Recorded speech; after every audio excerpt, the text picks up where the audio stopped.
At an opera house in Budapest, Hitman Joe pretends to be a normal theatergoer while keeping an eye on his target and the bodyguards that protect him. Once everyone is on their seats and the show begins, Joe makes his way upstairs. Minutes later, a bodyguard notices a shoe behind a curtain and checks it out, but it's a trap by Joe, who suddenly kills him with a knife and hides the body behind the curtain. Joe moves through the corridor and shoots the other bodyguard before finding his target at the balcony. The man offers to pay triple the amount of his current payment, but Joe turns him down and shoots him in the head. He asks the guy's date to stay silent and the woman runs away. Then he looks at the stage and for a second he meets the eyes of Maze, the star of the show. He decides to leave, but on his way out, he starts having a headache and feeling dizzy. Downstairs, another bodyguard sees the woman run away and tries to contact his boss. When he gets no answer, he rushes to investigate and finds all the bodies. At that moment, the security team sees him with a gun and gets ready to arrest him, so the bodyguard opens fire. He only manages to kill one officer because the other hides to call for help. Next, the bodyguard hides in the balcony, and when the officer comes after him, he gets shot through the door. Suddenly all the lights are turned on in the theater and the bodyguard decides to jump off the balcony, landing in the middle of the stage. The dancers and the public immediately panic and begin to run away while another officer appears at the balcony to shoot down the bodyguard from afar. Maze is running away with the others, only for the panicking crowd to accidentally push her to the ground, making her drop her phone and stomping on her hand and feet in the process. At that moment, Joe sees her and picks her up together with her phone to take her outside. As soon as he puts her down, he starts having a headache again, so he waits for Maze to get distracted and disappears. When he gets home, Joe realizes he still has Maze's phone. He takes some medicine and tons of alcohol before going to bed. The next day, Joe goes to see the doctor, who runs a bunch of tests and theorizes Joe may be suffering the effects of years of head trauma. The test's results will be ready later, but the doctor already advises Joe to start thinking about getting a new job. Afterward, Joe visits his handler and close friend Svi, who also thinks Joe needs a vacation and to meet someone special. After lots of hesitation, Joe goes to the dance studio to give Maze back her phone. She's very grateful and gives him her number while flirting with him. On his way out, Joe throws the number in the trash, but he quickly regrets it and takes it back. In the evening, he very awkwardly texts Maze and they agree on a date. They end up having dinner together and have a wonderful time, although Joe never reveals his real job. For the next few days, Joe divides his time between dating Maze and doing more mercenary missions in different places like France, Romania, Austria, and Switzerland. His relationship with Maze grows serious and they start spending their nights together. Sadly, the headaches never stop and the medicine isn't as effective anymore. When the test results are finally ready, the doctor has bad news for Joe. He has a neurodegenerative brain disorder. There's no cure for it, which means Joe only has 3 months left to live. Stuck in a state of shock, Joe turns down the doctor's offer of palliative care and therapy. Instead, he goes home and starts researching the illness online. There are many videos of people losing control of their limbs and information confirming there's no cure. Joe grabs a gun and considers ending things, but he reminds himself to think of Maze. He opens a secret safe in the floor and takes out all his money, then he grabs all his weapons and throws them in the river. The following day, Joe goes to see Svi and says he wants to offer $2 million for his own head. He would have self-deleted, but life insurance won't pay for that, and he wants Maze to get the insurance money. However, Svi refuses to put a contract on his best friend, no matter how much he pays.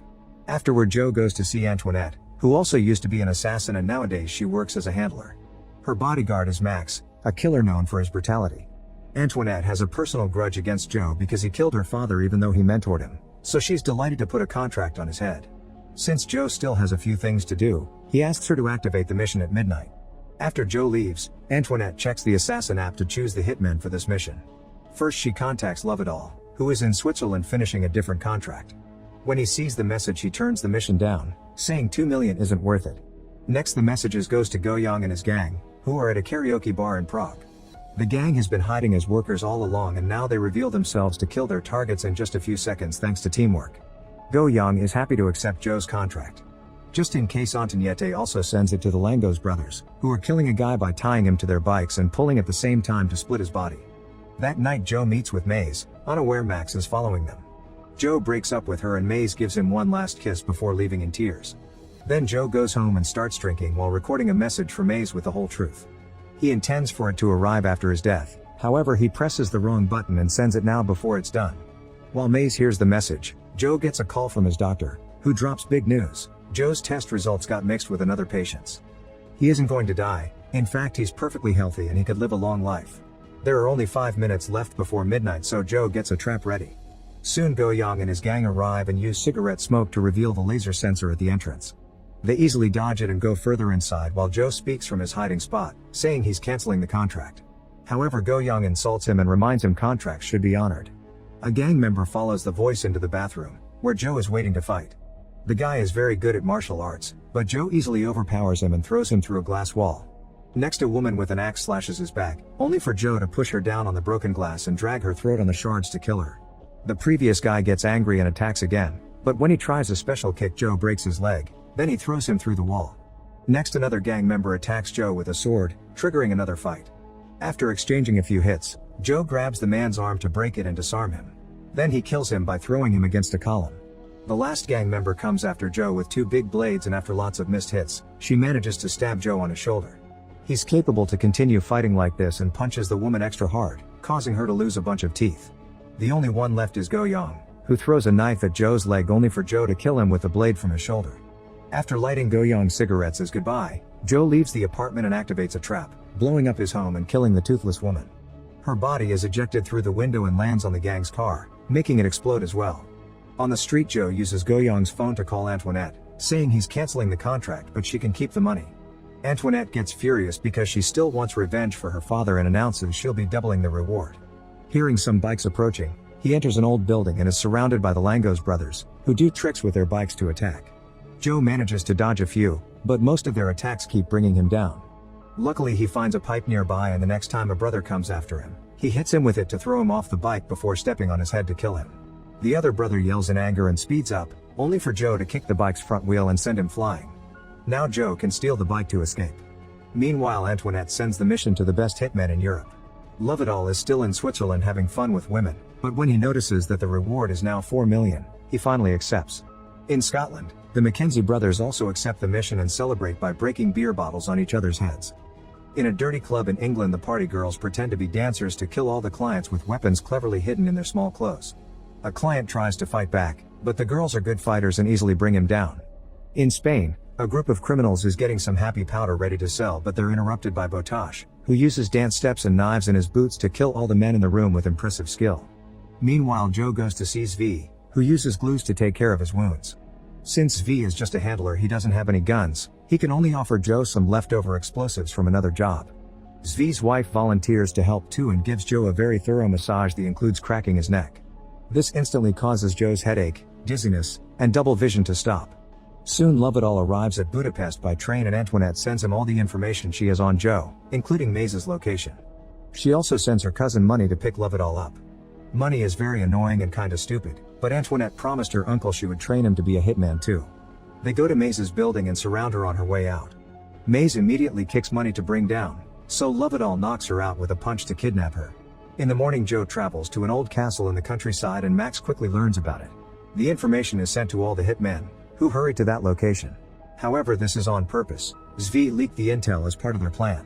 At the castle, Joe gets all his weapons ready. The Mackenzie brothers are the first ones to arrive. They enter the castle and Joe throws a grenade at them before coming out to fight. At first, Joe does well against just one brother, but when the siblings team up, they manage to grab him and kick him into a set of armor. Joe takes the armor's gauntlet and uses it to fight again, throwing more powerful punches now thanks to the metal. However, their teamwork continues to bring Joe down. Suddenly, the brothers start having a dumb argument and Joe uses the chance to activate one of his traps. He pulls a rope to bring down a chandelier and trap one of the brothers, who gets pushed toward a deer head and is instantly impaled. Then Joe takes a piece of antler and fights the other brother again, exchanging a few hits before stabbing him to death. At that moment, the party girls come in with open fire, so Joe uses the dead guy's body as a shield to run into another room. The girls throw a grenade, but Joe dodges it and uses the brother's gun to fire back. Soon another grenade comes and this one does hurt him before he manages to hide. The gunfight continues and Joe runs out of bullets, so one of the girls tries to approach him. She accidentally steps on a trap and the resulting explosion brings her down. Joe immediately drags her body to a corner and activates her grenades before throwing her at the other woman so that the explosion kills them both at the same time. Joe manages to steal their gun before the explosion sends him flying through a door. Botosh is waiting for him and quickly disarms him before putting on his earbuds so the music can guide his moves. A hand-to-hand fight ensues and Botosh is such a great warrior that he easily can keep up with Joe.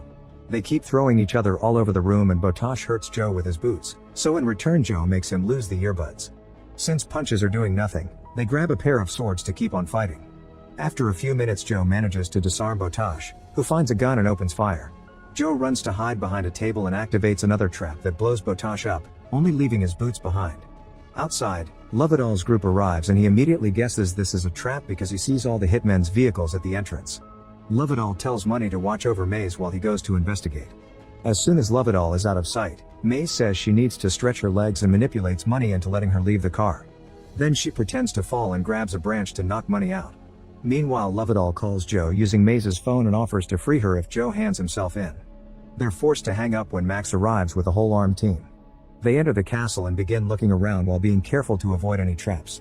Joe is hiding in the shadows and activates an explosive that brings down half the team. Then Joe sneaks around to stab a soldier and take his gun, using it to kill the other guys in the room and escape through the back door. Lovedal is waiting for him in the garden and makes him drop the gun. Before they can reach a deal, Maze appears in Money's car and runs over Lovedal before opening the door for Joe. The couple escapes together while Max's remaining men try to open fire to no avail. On the road, Joe finally tells Maze everything about the illness mix-up and his real job. He explains he kills criminals and not civilians. He also swears he's retiring. Maze is glad to hear that because she's pregnant. As they agree to work things out, Maze passes out and Joe discovers a bullet wound in her neck. He decides to ditch the car and carries Maze to the nearest building, which happens to be a church. Thankfully, the bullet only grazed Maze's body and she quickly wakes up. Joe is so relieved that he asks her to marry him and she agrees.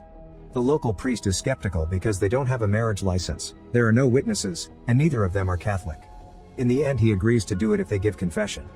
The poor priest ends up horrified to hear all of Joe's assassinations, but when Joe explains he wants a second chance in life to be a father, the priest agrees to give him redemption as long as he swears to retire. The humble ceremony begins and Joe uses a grenade pin as a ring. They're interrupted by Lovedal, who opens fire. Joe tackles Maze to save her and the priest is shot instead. Suddenly a grenade is thrown inside the church and the explosion causes enough smoke for Joe and Maze to escape with the priest. The explosive came from Max, who starts arguing with Lovedal over whose contract this is. While in the back room the couple takes care of the priest's wound, Lovedal opens fire and manages to bring a few of Max's men down. Joe soon comes back and shoots a few soldiers down as well. Grenades keep falling and exploding, which start a small fire. When Lovedal tries to fight a soldier hand to hand, Max throws another explosive that makes a scaffolding fall and trap Lovedal. Max then starts searching the church, killing his last man because he's injured. Joe tries to surprise him from behind and they end up in a standoff, only for Joe to discover he's run out of bullets. A smug Max announces he's won, but before he can shoot, Maze blows up his head first. In the meantime, Antoinette gets her things ready to leave the country. Zvi shows up to announce she broke the rules just like her father and shoots her in the head. Sometime later, Joe and Maze have a proper wedding with a now recovered priest and all their friends. Joe is ready to start his life as a retired man, but Maze realizes raising a kid is very expensive and tells her husband to maybe do a couple more jobs. Make sure to subscribe and turn on notifications so you can watch more videos like this. Thanks for watching.